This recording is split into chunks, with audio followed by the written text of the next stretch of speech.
WikiLeaks on Tuesday released thousands of documents that it said described sophisticated software tools used by the Central Intelligence Agency to break into smartphones, computers and even Internet-connected televisions. If the documents are authentic, as appeared likely at first review, the release would be the latest coup for the anti-secrecy organization and a serious blow to the CIA, which maintains its own hacking capabilities to be used for espionage. The initial release, which WikiLeaks said was only the first part of the document collection, included 7,818 web pages with 943 attachments, the group said.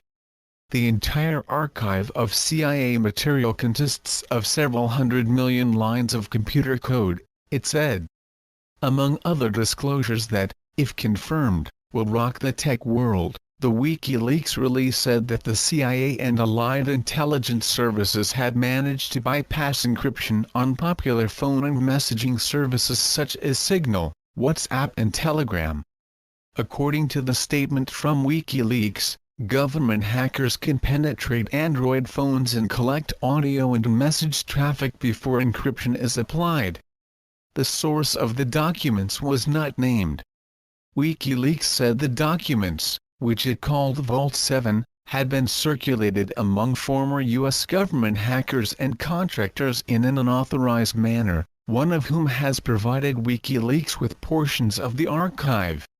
WikiLeaks said the source, in a statement, set out policy questions that urgently need to be debated in public, including whether the CIA's hacking capabilities exceed its mandated powers and the problem of public oversight of the agency.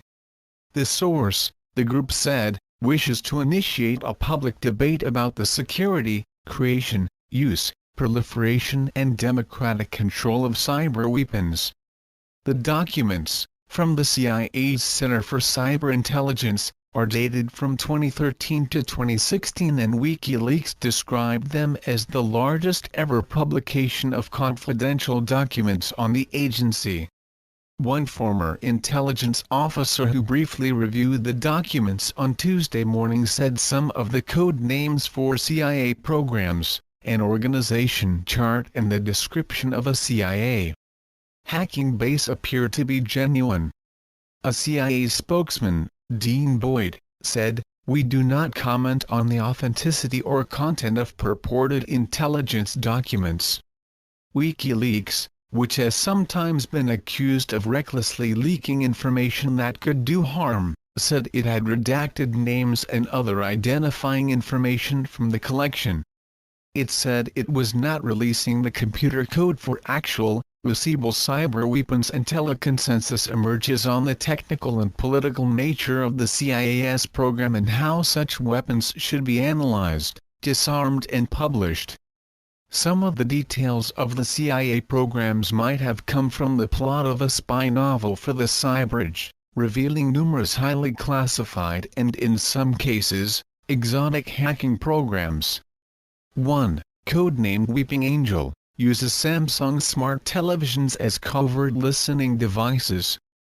According to the WikiLeaks press release, even when it appears to be turned off, the television operates as a bug, recording conversations in the room and sending them over the internet to a covert CIA server. The release said the program was developed in cooperation with British intelligence. If CIA agents did manage to hack the smart TVs, they would not be the only ones. Since their release, Internet-connected televisions have been a focus for hackers and cybersecurity experts, many of whom see the TV's ability to record and transmit conversations as a potentially dangerous vulnerability. In early 2015, Samsung appeared to acknowledge the TVs posed a risk to privacy. The fine print terms of service included with its smart TVs said that the television sets could capture background conversations, and that they could be passed on to third parties. The company also provided a remarkably blunt warning: please be aware that if your spoken words include personal or other sensitive information, that information will be among the data captured and transmitted to a third party through your use of voice recognition. Another program described in the documents, named Umbrage, is a voluminous library of cyber attack techniques that the CIA has collected from malware produced by other countries, including Russia. According to the WikiLeaks release, the large number of techniques allows the CIA to mask the origin of some of its cyber attacks and confuse forensic investigators. Assuming the release is authentic, it marks the latest in a series of huge leaks that have changed the landscape for government and corporate secrecy. In scale, the Vault 7 archive appears to fall into the same category as the biggest leaks of classified information in recent years, including the 250,000 diplomatic cables taken by Chelsea Manning, the former Army intelligence analyst, and given to WikiLeaks in 2010, and the hundreds of thousands of documents taken from the National Security Agency by Edward J. Snowden and given to journalists in 2013.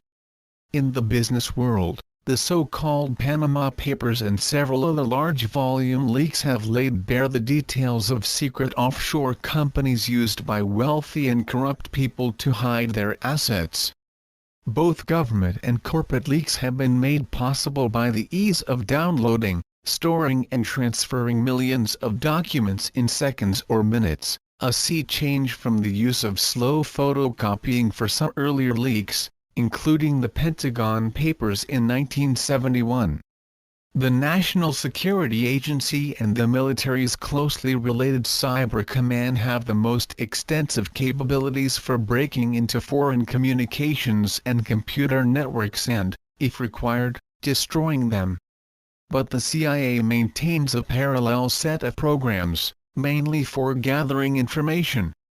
A set of NSA hacking tools, evidently leaked from the agency or stolen in an electronic break-in, was put up for auction on the web last summer by a group calling itself the Shadow Brokers. Those tools were among the NSA's arsenal for penetrating foreign computer networks. At first glance, the Vault 7 programs appeared to be aimed at smaller, individual targets rather than large networks.